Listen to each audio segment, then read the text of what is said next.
have been working on for quite some time.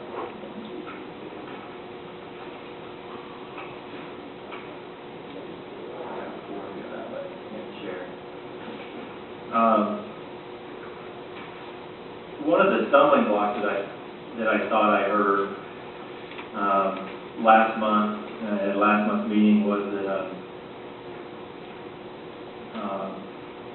how we were going to actually audit the charges that are being submitted for reimbursement or for consideration for being reimbursed.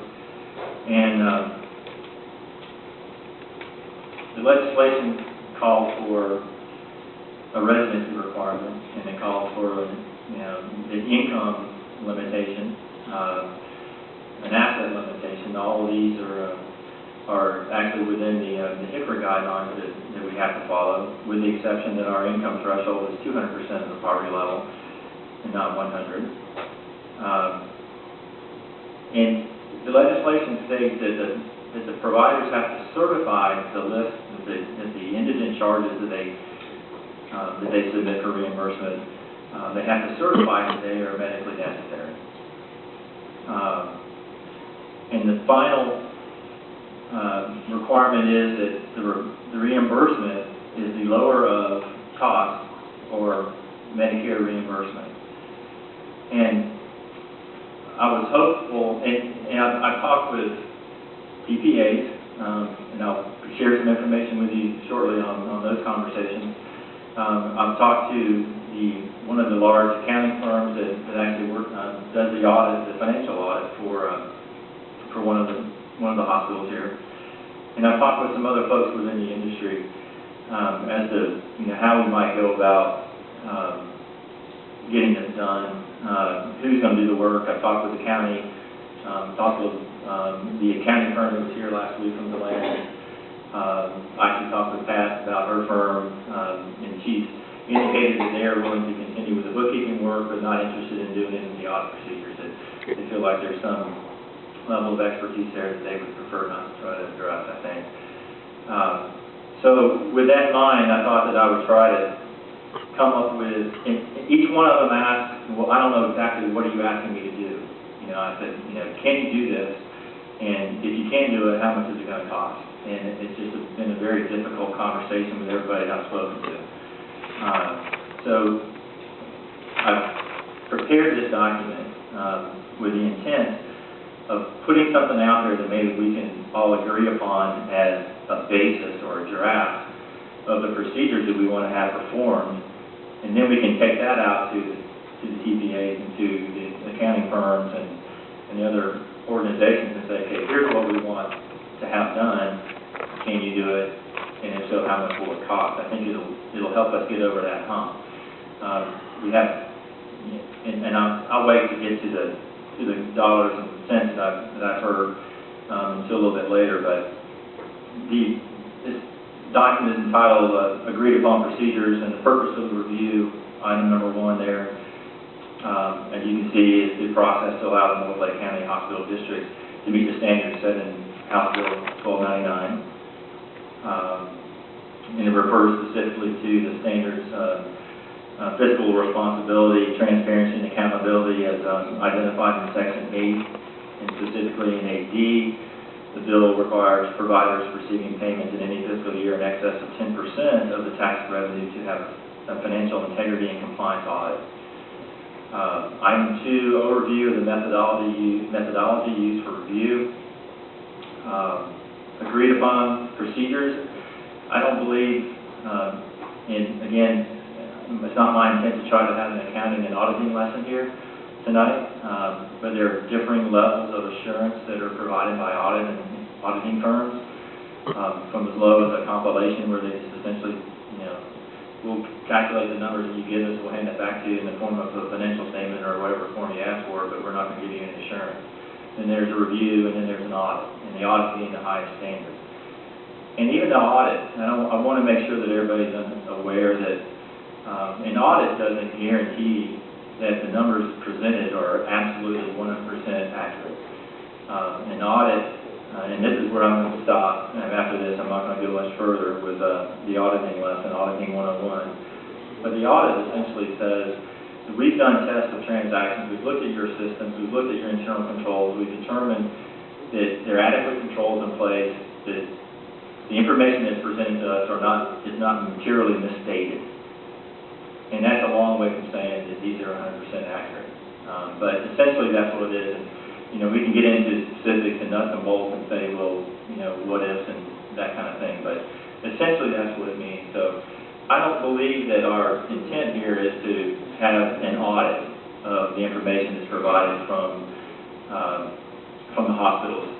And as such, that an audit would require an opinion letter written, a report, and with an opinion from the auditor saying that we have reviewed, everything that, without, again, look at a copy of the audit letter that accompanies the audited statements that the hospital provides and see what, in fact, comes from a standard opinion, audit opinion letter.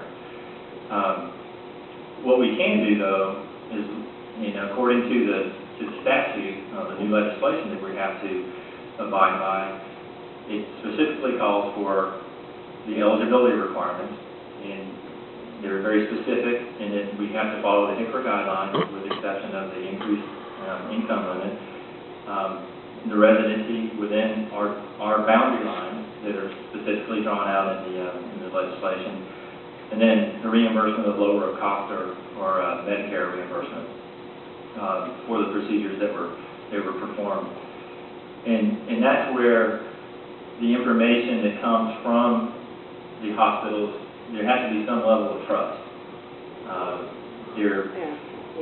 Leesburg Regional is audited by KPMG or Central Florida Health Alliance, excuse me, not Leesburg Regional. And Florida Hospital Water Management and Health Systems are audited by Ernst & Young. And those are two of the big four accounting firms, so the largest international accounting firms in the world. And they're independent. They may have been doing their audits for years and years for these clients, I don't know. But I can tell you that their reports and they stress independence. If there's a conflict of interest with anybody working on the engagement, they have to remove themselves.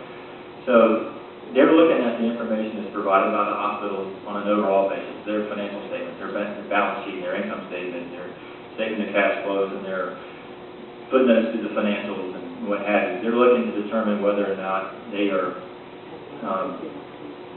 free from material mistake. And in that process, they go in and they'll look at tests of transactions, they'll look at cash receipts and disbursements and payroll, and they'll look to make sure that items are getting to the proper account, general ledger account, and basically the information that's provided to them via the general ledger at the end of the year that are the basis of the financial statements are accurate. And I'll use the word accurate with the aforementioned reservations. So using those numbers then go into the cost report. You've heard us talk about the cost report, heard me talk about the cost report many times in the past. And what we're suggesting in these agreed upon procedures is that we use the cost to charge ratio that's determined using cost report information, and the reimbursement to charge ratio that also comes from that information. The cost reports are audited by an independent intermediary for Medicare. They trace back all the information in the cost report, all their costs, back to the general ledger that is the source of their audited financial statements for the institution. So we know they're using the same information.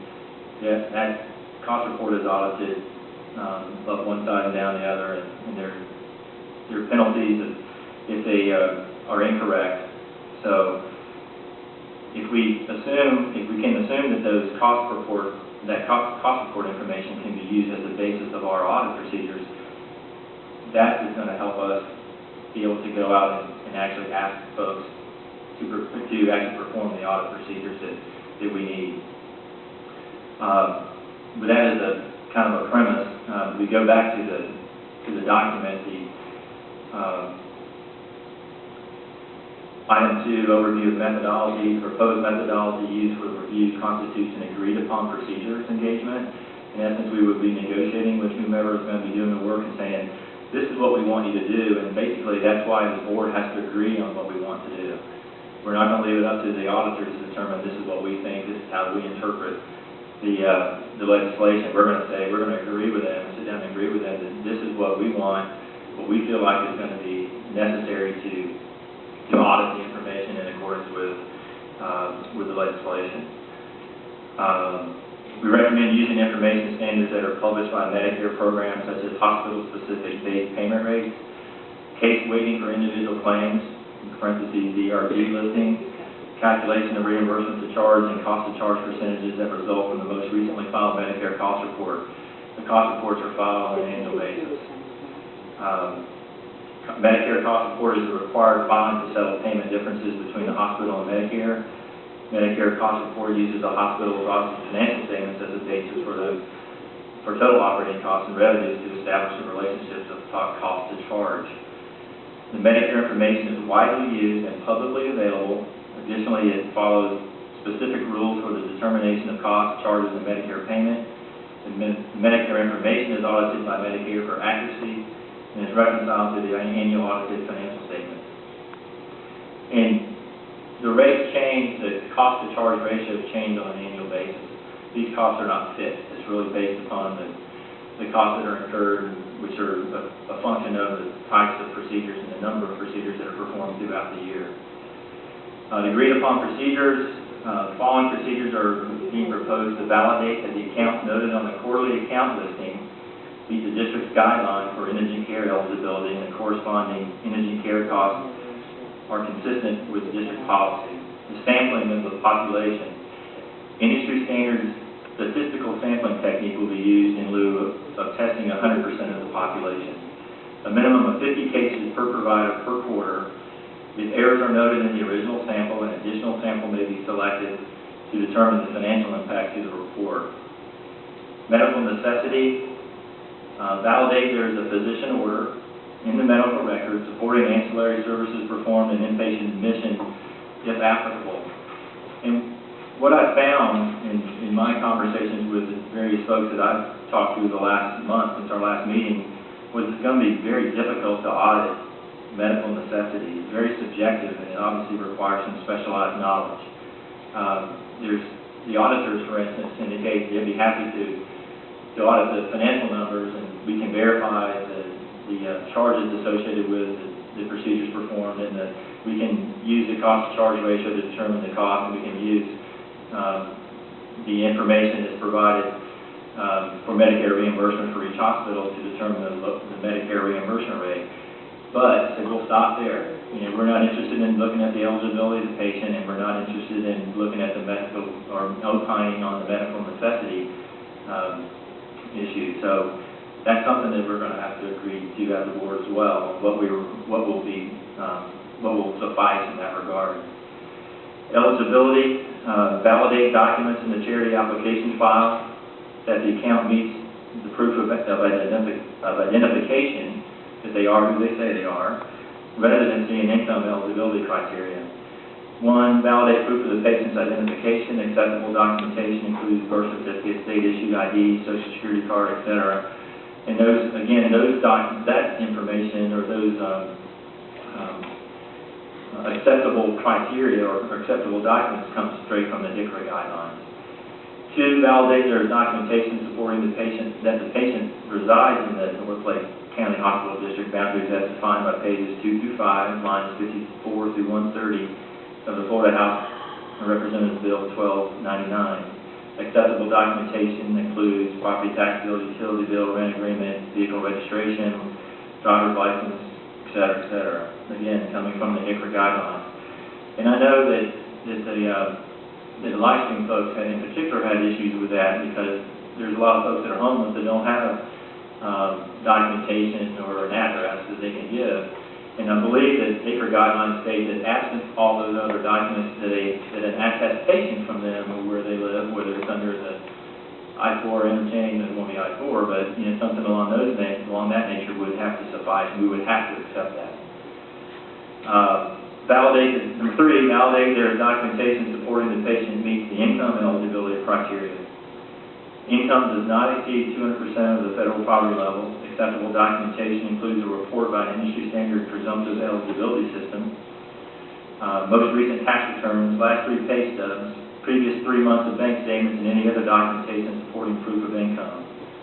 If income is greater than 200% of the federal poverty level, validate that hospital costs associated with the services performed exceed 25% of the annual family income. Income should be established in the step above.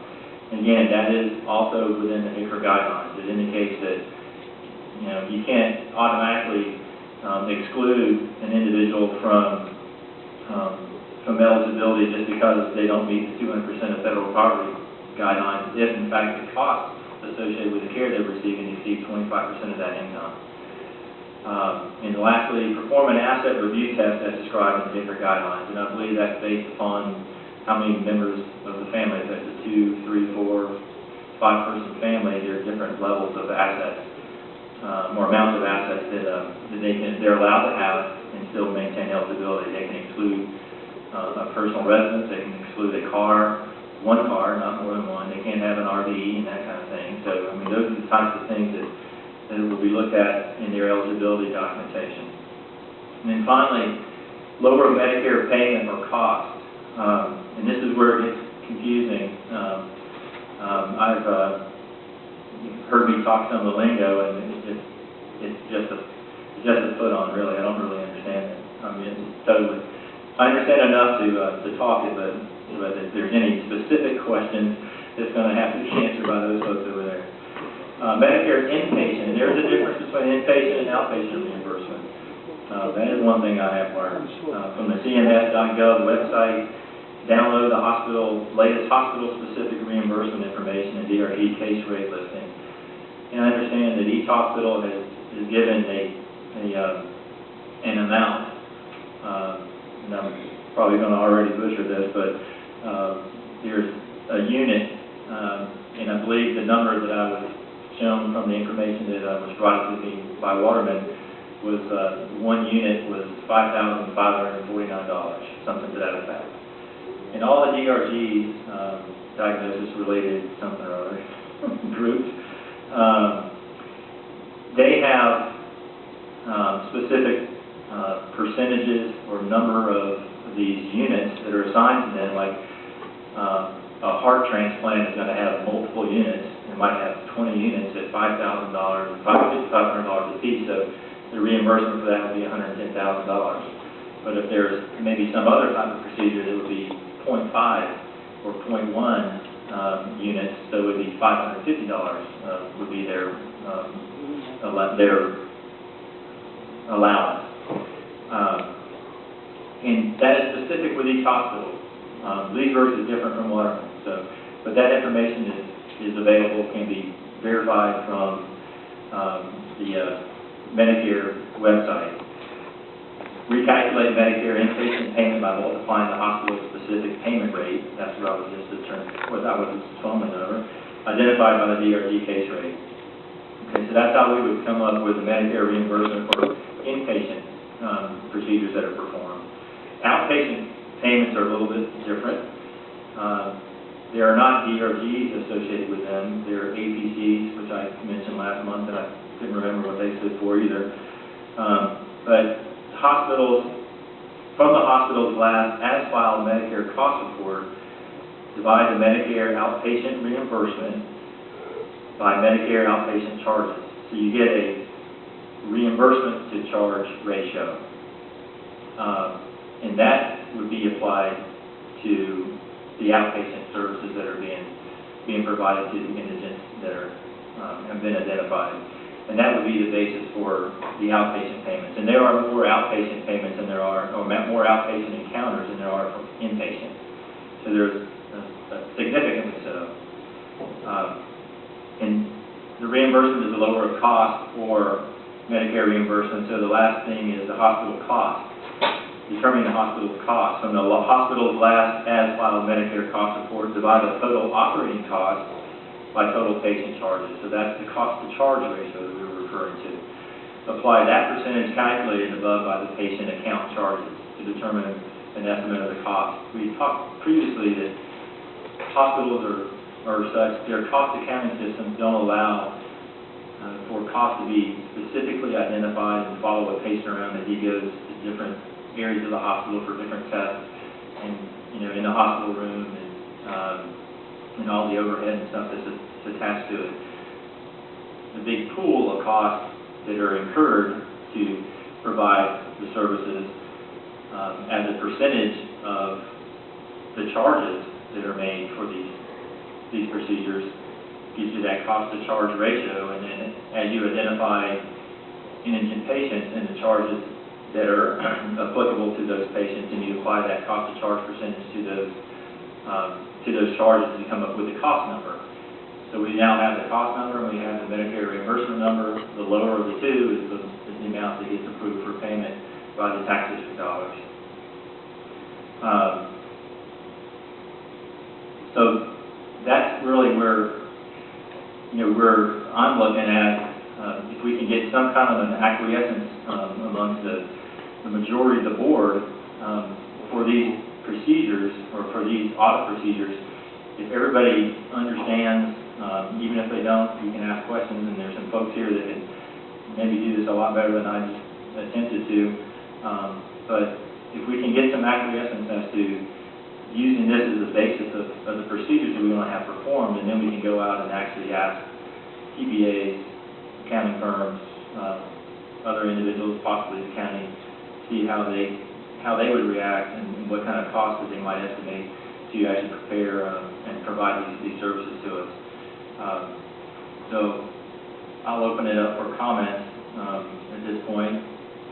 Yes, sir, Mr. Byers. Are there any of these items as we went through it, it sounded like most of them rely on documentation and guidelines by other standards that are already in place, mostly federal, probably federal government. I don't know if any of these are state guidelines that's being pooled.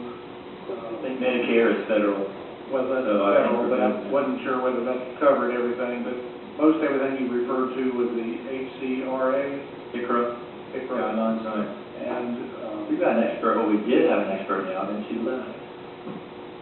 Unless she's laying down back there. Is there any guidelines that are being presented in this draft that are not related to federal guidelines that are already established? No, and in fact, the legislation directs us to use the HICRA guidelines, so we have no choice there. And with the exception of the 200% of the income threshold. The HICRA guidelines, I think, use 100%. And this legislation allows us to use 200% of income of the poverty level. Now, in terms of the cost reports and all that kind of thing, I think the hospitals could probably address that better than I can as to,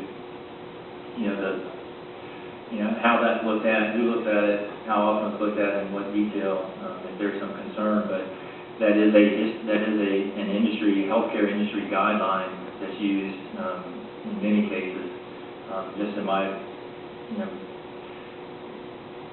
experiences over the years, I've heard cost to charge ratios and cost reports and things like that used quite often. So it's something that's been around and been used for a long time. And I don't know that there's any other way to measure cost effectively.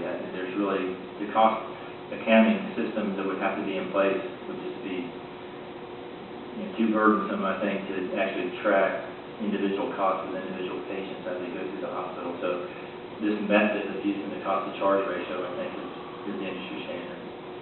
Does LifeStream provide for these same type of followings under these guidelines? This would not ask you to provide undue information? We file a Medicare cost report. The only problem we would have is that we don't bill under DRGs, being a psychiatric hospital. We bill under the prospective payment system, so I don't know how we would get around that.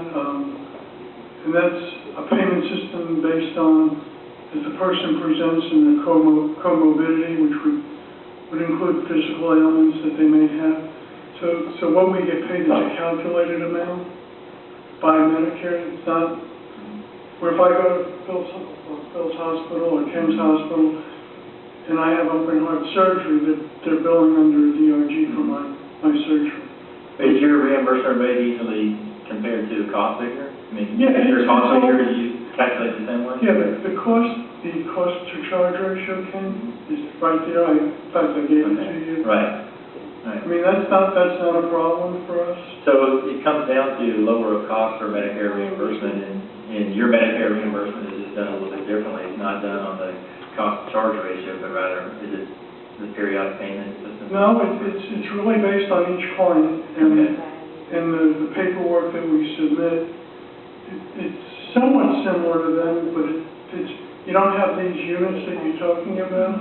It starts out with a local cost and then gets changed, gets up or down. Actually, by each day, the longer a person's in, the less we get paid. So it's a little different system, but we have charges, we have a cost to charge ratio, right, that can be verified out of our Medicare cost report, which would give you our cost. Okay. And the other thing that needs to be addressed here is that, and I'm going to say that with, again, referring back to the existing distribution of funds having LifeStream receiving 5%. I'm not here to say that they can't receive more in the future, but what we were talking about doing was, at least for the first year until we get 1 year under our belt and see how this thing works, is just try to keep the same allocation percentage going forward, at least for this year.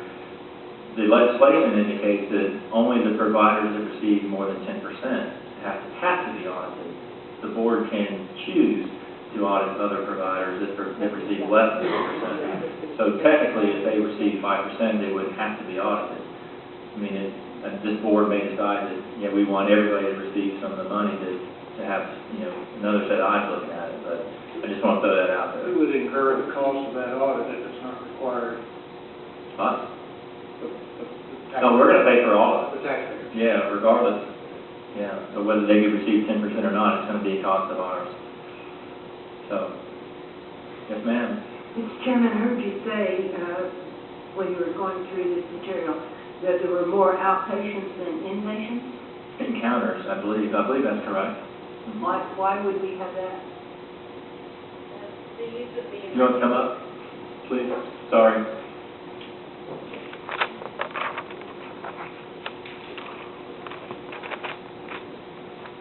Francis Crump, Chief Financial Officer, Florida Hospital Waterman.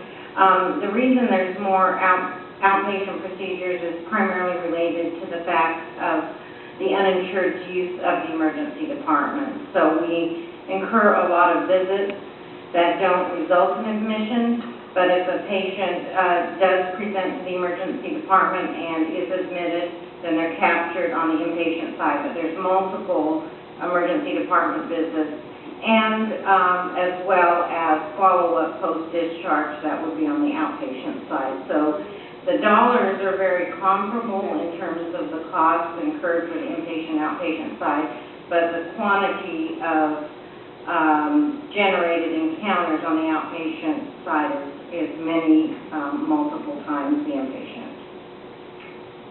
Fran, did you mention before, or have I heard from someone in your camp, I think, that once an indigent patient is identified as presenting maybe on multiple occasions in the ED, that you try to direct them to the free clinic? Yes. Or the free up room? Actually, Melissa has started a diversion program which really directs patients from the emergency department to seek services at the free clinic. So following an encounter in the emergency department, they're given information about the community clinic. In fact, they actually contact, the community clinic actually contacts those patients that are uninsured to give them an opportunity to do follow-up care in the clinic, and we've had real good success with that. I think we're averaging about 50 patients a month coming through the nursing home. 60 to 80 that now we're trying to direct to the community clinic as opposed to them repeating a visit at the emergency department. The community clinic still they don't treat acute care situations. It's more of a maintenance issues or? Right, they're treating the chronic illness. If a patient does need further diagnostic or inpatient care, then they're going through We Care to try to find the providers that are willing to take care of them. The patient would then come to the hospital, and then we would include that in one of our charity applications and apply for funding for the hospital services provided on the inpatient side. Isn't this what everything has been telling us? That this is where we need the care to keep people out of the hospital, is primary care? Absolutely. The challenge is that the harder route for the patient to go, they have to fill out the forms. When they come to the ER, we have to see them. You know, they don't have to be compliant with supplying information to us. They just come, they get their care, and then they go home and come back again. What we're trying to do is educate that population, at least those that are willing to comply, to seek their ongoing chronic care outside of the emergency department. It will be better for them. They will get their prescriptions filled, you know, without charge there. And, you know, the prescription component of that is significant. I think we're close to $2 million in free drugs being provided to those patients. But that goes a long way in making sure that they stay out of the hospital or stay out of the emergency department. At what point during the process when folks present at the hospital ED or at the clinic, is there an attempt to identify them as Medicaid eligible? And what process do you follow there? Because I know that if they ultimately qualify for Medicaid reimbursement, that the hospitals are required to go back and bill Medicaid, correct? After a year, I think, something like that. Yes, we attempt to identify it while they're in the emergency department. We don't have the resources to work directly on an account-by-account basis for a small claim like that. But over a period of time, we'll go back and retrospectively look to see if, because of the care they received here or elsewhere, they are now eligible for Medicaid. So we do a screening on them, and then if we determine that they have qualified for Medicaid and the care that we provided to them previously is within that time frame eligible for billing, then we will take them out of charity, and so we would reduce our charity adjustment and then bill Medicaid for them. Certainly if they're admitted, we have more time to work with them and get the information necessary to screen them and get their applications in place. But on the ED side, there's a lot of patients and not enough resources to do that. Is there any way, the medical necessity and subjectivity is going to be really difficult to pin down, especially from an auditing standpoint, and I would certainly understand the apprehension to do that. Is there any way, I don't know, through accounting or any way through other than just a physician saying it's medical necessity, because it could be a standard of some form that we could kind of go by to understand the necessity of the term medical necessity? For inpatient? For inpatient, yes. I mean, is there any, other than There's the doctor standards. saying, is there? There are several standards that are utilized in the medical community. The most frequently used is interqual criteria, and that measures the severity of illness and the intensity of service that a patient is receiving. So based on indicators when the patient presents, if they have a severe illness or there's intense services that are being provided in this interqual criteria based on that diagnosis, it tells us immediately if they qualify for admission or not. Now, there's some cases that physicians determine the patient needs to be admitted, even if those don't exist, and with additional documentation on the physician provider side, they still could meet inpatient criteria.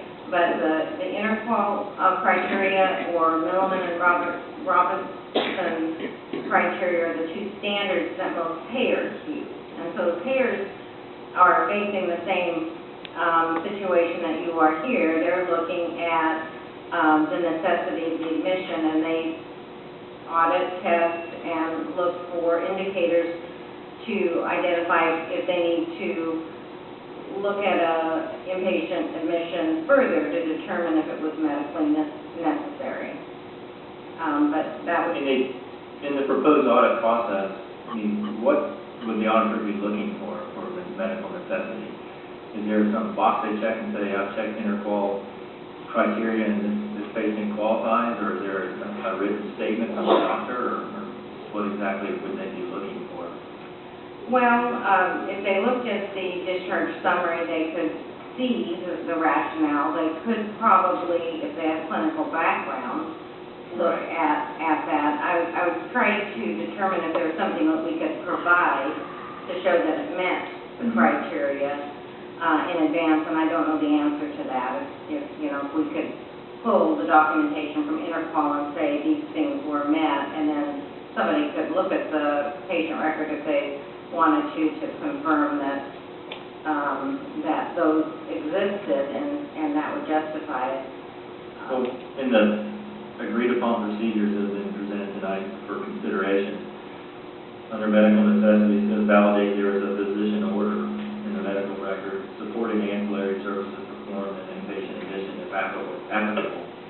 So it's still going to leave some subjectivity up to the auditor, per se.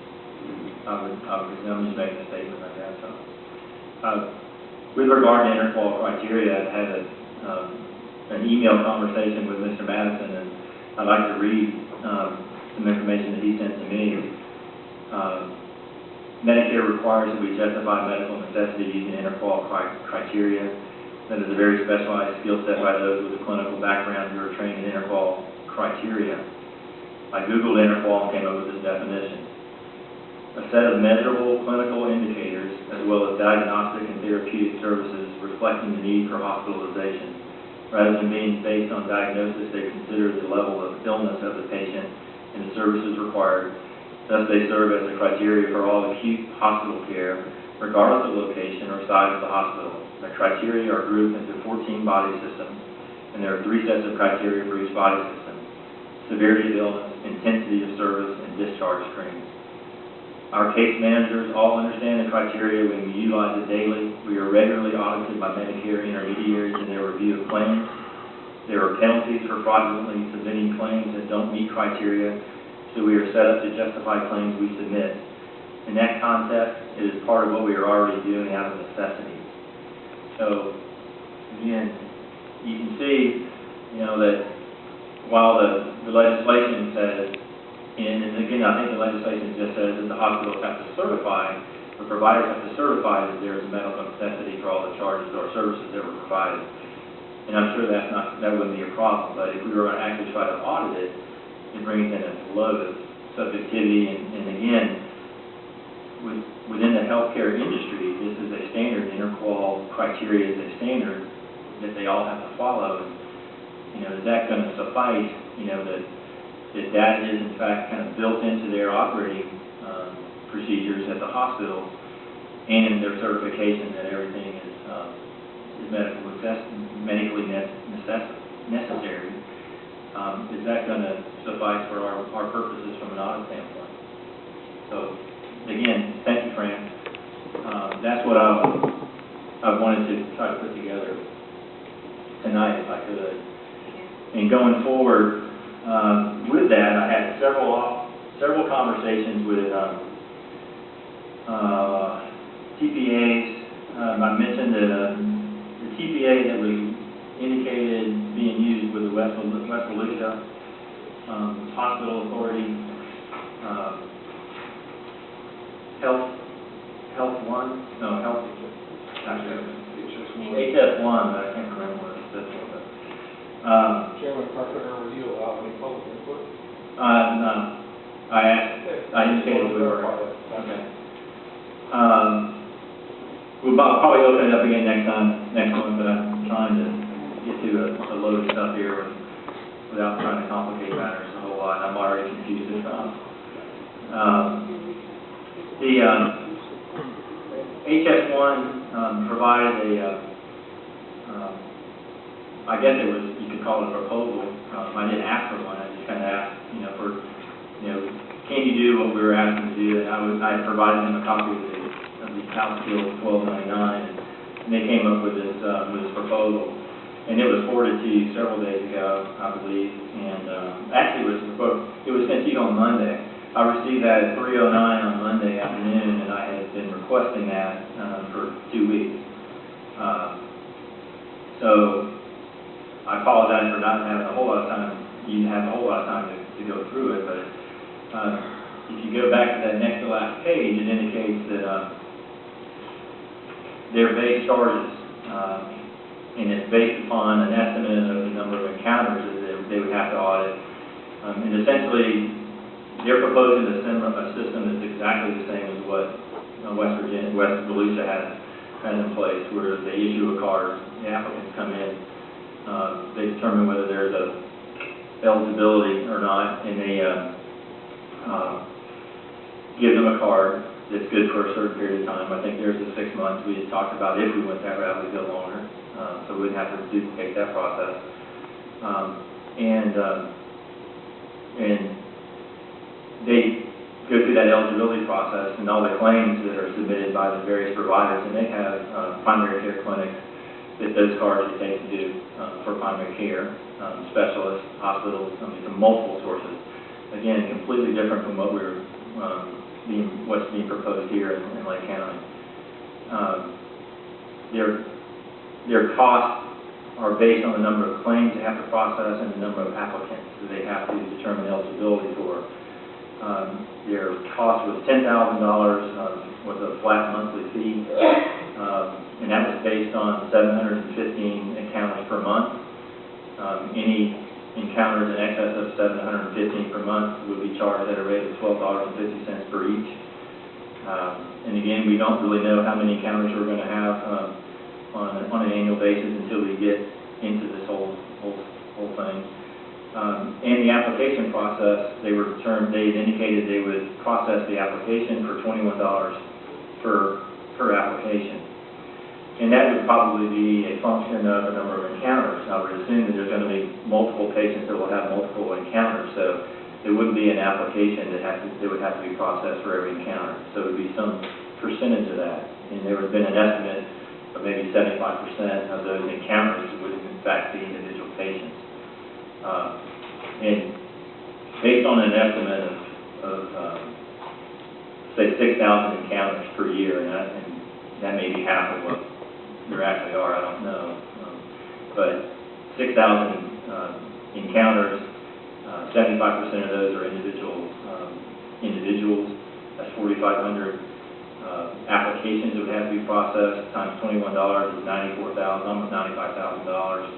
Plus the $120,000 base fee, plus any additional charges for encounters in excess of 715 per month. So we're looking at well in excess of $215,000. Probably, again, we don't know until we really get into it, is the honest answer, but it's going to be significant. It's going to be, I would venture to say it's going to be $200,000 at a minimum, and probably more. And they would do everything. And to be honest with you, a lot of what they're providing, what they're offering to do, again, it's a duplication of the system they have in place for West Volusia, and a lot of which is unnecessary. We determined that we thought we would ask the accounting firms that actually perform the audits, the financial audits for the two hospitals, for an opinion on whether they could do the required audit procedures, perform the required audit procedures. And I spoke to the audit partner for the Florida Hospital Waterman, or for Florida Hospital, a gentleman by the name of Bob Beard from Ernst & Young. Talked to him at length yesterday afternoon, and several communications via email today, and they are not willing to to get involved with the eligibility criteria. They are okay with doing the financial work, verifying, looking at the list of charges, or determining that the charge amount is correct, and the cost figure is appropriately calculated, and the Medicare reimbursement amount is appropriately calculated. They would look at the lower of the two and determine that this is the number that, we feel like this number that they're requesting be remitted or reimbursed for cost of indigent care is free of material misstatement. You know, I mean, it's a good number. I mean, that's where the agreed upon procedures have to come into play. Again, that's just the financial side of it, and he had estimated that, and that's 4 times a year. We're looking at having quarterly submissions of these charges. So, you know, we might take a week or so each time, 4 times a year to do this work, and his estimate of cost was between $50,000 and $75,000 per year. But that was just for Florida Hospital Waterman.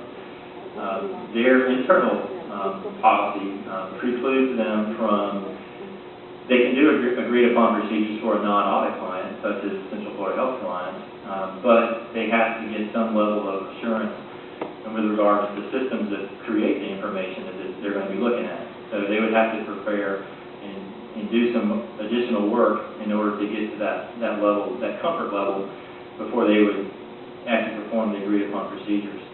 So I think the actual quote was it might behoove Central Florida Health Alliance to use their own auditors to do theirs. Now, there may be a way that we can get around that, I don't know. But assuming that their costs are going to be similar to the costs that were proposed by EY for the Waterman side, it's another $50,000 to $75,000. She looked at $100,000 to $150,000 just to look at the financial side of it. Now we still have to look at the eligibility criteria to determine that they meet the income, residency, medical necessity, that kind of thing. It's all has to be looked at. And we really don't have anybody that can do that other than one group. And we've been in contact with folks at the county. They are familiar with the HICR guidelines. They're billings that are sent to them or reimbursement requests that are sent to them for patients outside of Lake County that are receiving services outside of Lake County for reimbursement under the HICR guidelines. So they are very familiar with the HICR guidelines and would be a logical choice, but there has been some hesitancy on their part to get into negotiations, I guess, about what the costs that were going to be involved and that kind of thing, because they really didn't know what exactly they had to do. So that kind of ties it all together, I hope, for everybody. And then the discussion of the agreed upon procedures, if we agree as to what needs to be done, what documentation needs to be available for the audit process, and then we can take that to the county and say, okay, here is what we want you to provide, and if you can do that, you know, what are the costs going to be associated with it going to be. So that's where we stand. We can kind of piecemeal it, use the outside accounting firm. I've been told by the CFO at Central Florida Health Alliance there are a couple of other regional accounting firms that specialize in healthcare, names that I'm not familiar with at the moment, but we could talk to them and see if their costs would be any lower, but they may have the same roadblock that EY has, that, you know, yeah, we can do some agreed upon procedures for you, but we don't feel comfortable in doing that on non-audit clients, so we're going to have to do some additional procedures to get comfortable with the source of this information. So otherwise, it's just going to be in the form of a compilation. I mean, here's some numbers that are presented to us. You know, they look okay to us, and you know, there's not going to be any level of assurance, or maybe not as high level of assurance. Otherwise, you know, if they were somehow involved with an audit or something to that effect. So again, we're still kind of up in the air with regard to you know, how we want to tackle that. They would only do the financial side. We'd still have to get somebody to do the eligibility side, or you can go the TPA route, which I don't think is the most cost-efficient way of getting things done at the moment. So with that, I'll open it up for conversation, comments, questions. Mr. Chairman, so you think that the county doesn't seem to have an appetite for a second one? I'm here. Well, we think they might now that we've come up with if in fact tonight we can come up with a list where we can say, yeah, I think we're okay with this, these agreed upon procedures, and we can take that. And again, the eligibility requirement is really something that they're very familiar with. I mean, they're implementing HIPAA guidelines already to approve charges that are coming to them from outside the county. So it's very similar to what they're already doing. The issue then would fall into the medical necessity part. You know, are we going to be satisfied with them looking into a patient file and seeing that the doctor has indicated that these procedures are necessary, or are we going to be happy with certification from the provider saying that all these procedures were medically necessary? So that's really the only issue that I foresee. Now we might end up having another issue once we get into negotiations with them, but If you're at 150 for that, and the county tax fund just say another 50. Oh, excuse me. you're on. Excuse me. I guess my question, would the TPA probably be able to provide us with some cost savings and recognize it better than maybe with their experience in the auditing firm in Northern County possibly could, that we could recognize some savings if we potentially use them much more likely than we could? I don't know, until we get a number of encounters that we have that are out there. I mean, that's really the basis of their charges. If the number of encounters is double what I thought it was going to be, their costs aren't going to double, but it's going to increase significantly. I mean, it could go up to $300,000 or $400,000 just as easily as the 215 that we're looking at right now. Yeah. How can we help verify this number? How can we get a range, or ought to be a way that we can Well, I think that thing? when we asked the hospital to go back and scrub their data, they did so for calendar year 2011. The number of procedures, they were able to come up with a number of encounters. For inpatient and outpatient, but there's a discrepancy. Florida Hospital Waterman can track the number of encounters in their clinic that LRMC can't. So, I mean, I think LRMC or Florida Hospital Waterman came up with about 6,500 encounters, and LRMC had about 2,700. And again, the discrepancy being the patients that had been identified through the clinic. So, I don't think there's going to be that big a discrepancy in the number of encounters between the two hospitals that are comparable size. I would assume that they're going to be very close. So, is the number of encounters really going to be closer to 13,000, to 5,500 by Waterman times 2, or is it going to be something less than that? And if it's 13,000, we're going to be well over that $715 a month, and that's where the costs are going to jack up. Excuse me, Mr. Carpenter. I'm just wondering, the figures that were given by the hospital, was that including people, because didn't they use 400% before? Or were they able to identify? Yes. They attempted to go back and use the 200% income eligibility requirement. And that's, I don't know how they were able to do that, but they did say that they used that criteria. I asked them to go back and use the new criteria and apply that to that 12-month period. These are the numbers they came up with. I'm sure they're not exact, but they're relatively close, I think. Chairman Carpenter, does the county have staffing to take this on? Is that something maybe they want? Well, currently no. I'm sure they'd have to hire somebody, which again would be part of our reimbursement cost to them. Public Works do it. We can't expect them to hire somebody and we use them 2 weeks out of the year, or 2 weeks a quarter, 8 weeks a year, and expect them to take the rest of the cost. I don't know if they have a need. They probably have a hiring moratorium, if I read the paper correctly. So we may end up having to fund the entire cost of that individual. And if that's the case, then maybe we have somebody to manage the phone and update the website and that kind of thing. So we would have a single full-time employee that, in the times where he or she is not performing this audit, that we can use them in another way. So And with benefits, I mean, you got salary plus benefits, I mean, maybe we're looking at $50,000.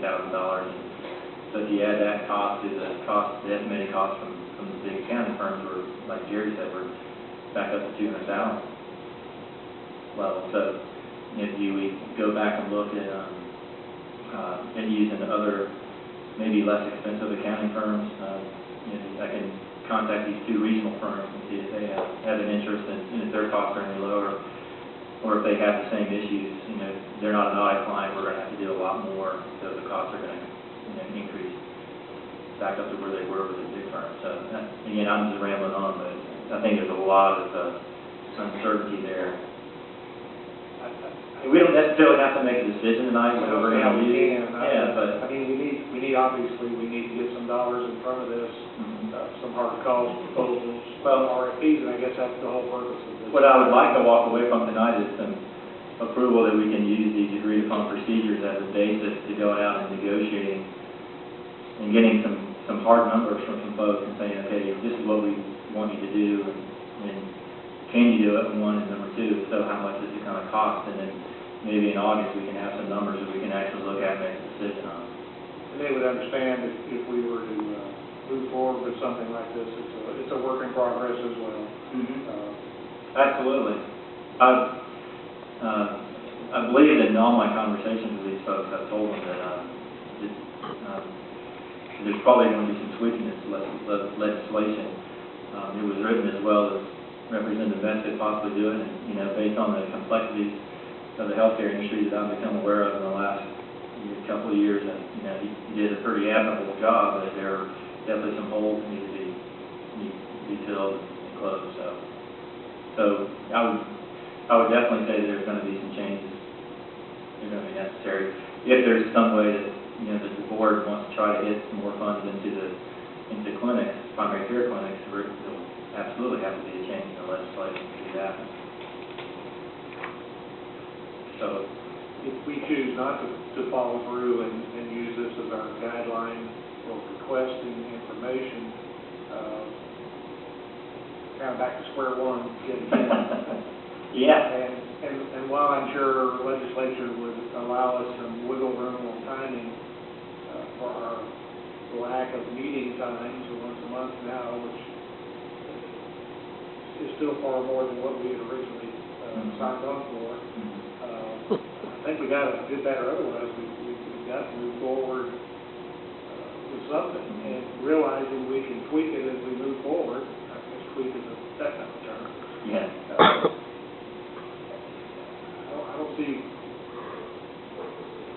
don't see any other good option for us. Well, I believe the hospitals have already implemented or in the process of implementing documentation standards that are going to be compliant with the new legislation, the HICRA guidelines. So, and I think Waterman anyway has indicated he either hired one or two additional employees, because of that, to try to meet that documentation requirement. So that is already in place.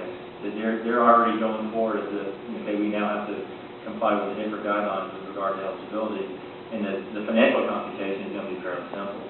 I mean, there is time, but if we want to try to get something in place with an outside vendor to, we can walk away from this and in September or have something in place by our September budget meeting, that was kind of my goal, but, if the board feels like there's too much uncertainty out there, you can drop it in the lap of the other board members too, which are in the audience, but they probably wouldn't appreciate that.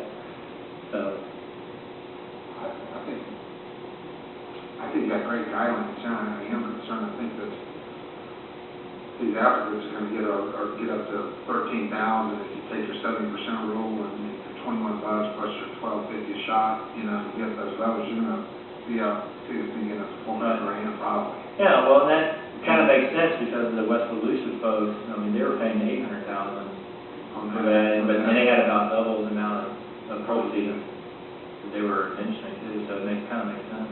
Got an extra minimum probably if we were like that around someone in that neighborhood, if we're going to TPRI for $1,000, it's going to go to administrative, not to healthcare needs, which is really pretty standard in my opinion. But That's what we're designated to do, to be an oversight like this.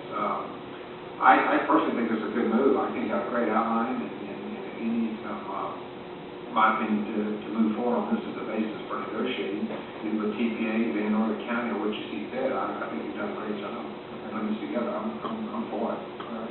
Anybody, Ms. Mayor? Mr. Chairman, where did that number 800,000 come from? I asked Roger earlier this evening. Came from the budget numbers from West Volusia. Well, They two were- different places I read 4%, and they were talking about a $14 to $16 million budget, so 4% of that certainly would not. Well, I didn't say 4%. I just remember the numbers that came from the budget. I understand that. I wasn't the one who spoke, but I know that he did indicate. Well, I thought Roger When we said. asked, no, when we asked him specifically for the, and I think he gave us a copy of his, I'm speaking of Al Powers with Dregers, Rigby and Teal.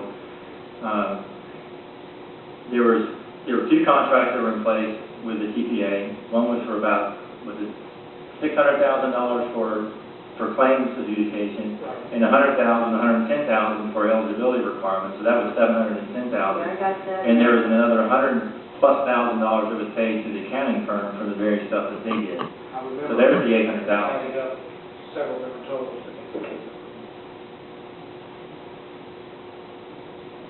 Now granted, that information that they sent, their proposal, I believe it indicated that they had processed over 87,000 encounters over the last 3 years for that tax district. So that averages out about 29,000 encounters per year, which again dwarfs the amount that we have. So again, that 800,000 is going to be a number that we're going to have to pay, but you can kind of do the math. If our encounters are half, if they're 13,000, it's going to be something slightly less than half. They're going to be $300,000 range, to get them to do everything. That's kind of what it sounds like to me. So. Chairman, Yes. one of the things that hasn't been mentioned is perhaps splitting it up. The county has the expertise for the eligibility. TPA has the experience. I know at West Volusia, they probably save hundreds of thousands of dollars because they look over each bill before they approve it and check those charges. So there's a possibility of asking, plus if you notice in their proposal, they're looking at maintaining separate bank accounts, doing the eligibility up front. We might ask them for an RFP or proposal on just managing the charges. Right, that might County doing the eligibility, because then, my thinking is, if you've got a third party already reviewing every single bill, and then quarterly just giving you a report of, this is what we did, if you found errors, or we had discrepancy here, that is your compliance piece, and then the county do the eligibility, just the eligibility portion, and not ask them to take on a medical expertise. Maybe those two together, you have reduced your cost, but, I think that, if I recall, that the need for the separate bank accounts and all that is that they include individual providers and clinics in addition to the hospitals, because their hospitals also participate in the Medicare and the Medicaid matching program. So those funds go directly to AHCA, similar to ours. But I think that they do maintain accounts with tax dollars in them that a cardiologist or a primary care clinic that has a charge, from a client that has that card, that it automatically or electronically gets sent to the TPA. They look it over and send payments to them within 20 days, I think, instead of they submit it electronically.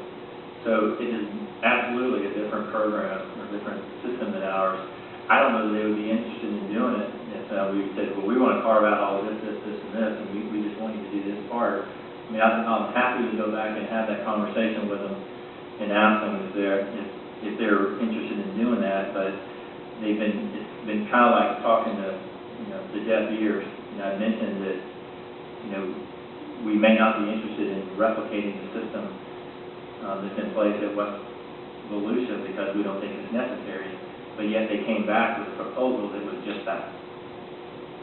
So I don't know that they're even going to be interested in providing the the watered down version that we're looking for, but I'm happy to go back and talk to them about it. Any other comments, questions? If not, do we need a motion for me to use these agreed upon procedures to go out and try to negotiate some cost figures from the different sources that we've been talking to? I would make a motion that we use these the proposed agreed upon procedures in an effort to seek services and determine the cost of to be able to implement the legislation for audit. Thank you. Do we have a second? Second. We have a second. Any further discussion? Anybody? Okay. Go ahead. These are supposed to be negotiated in the way that you want to negotiate. We're trying to split things out. There's a short sound here, if I don't turn that on. You can use this in your discretion. I mean, if you can piecemeal this thing, you think the county's gonna take it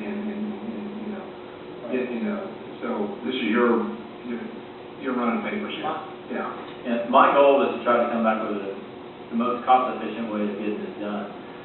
And if it's, using a single source, then so be it, but if it's using multiple sources, if it's the county and an accounting firm or a TPA, then that would be my recommendation when we come back. I'm not going to enter into any agreement or anything like that, but just trying to come back with some hard figures that we can hopefully agree on in our next meeting. Any other comments? Then we have a motion and a second on the table. And all in favor, please signify by saying aye. Aye. Opposed, likewise? No, We have one no, let me know. I don't feel like I've had enough time to really, Okay. I just don't feel like I've had time enough to really absorb what is here. Well, Ms. Vander, again, we're not, I feel rushed this isn't on it. there's not my intent. I know that there's been some criticisms of this information isn't provided in a timely manner, but, I have other things on my agenda, like a paying job. I'm not retired, and I've done as much as I possibly could, as timely as I could, and the responses I got from the vendors was later than what I had asked for. So it's not my intent to rush anybody, but by the same token, these are not finalized. I mean, we're going to come back and, again in August, hopefully, I'm going to ask that next, and hopefully we can have something. If you've got in the next month, if you look at this and say, I don't like this or I don't like that, feel free to bring it up and we'll discuss making changes in the agreed upon procedures. So again, I don't understand why, you would not allow me to go through, or not feel comfortable with me at least negotiating with these sources, but, I'm not going there. I would just like to say, Ken, that when you first handed this out, it was a lot to swallow. But I think sitting here tonight, going through it, asking our questions, I feel very much more comfortable now than I did when I first had it put across my desk. It's the first time I've seen it as well. And as long as we have the understanding that there are still opportunities to make changes, it's a working draft, it gives us the tool, I think, to go out and get some hard numbers, and I think that's what's important. That's what we're trying to attempt to do. If we don't move forward with this, we got to move forward with something. And I don't see anything of a recommendation or anything being brought forward that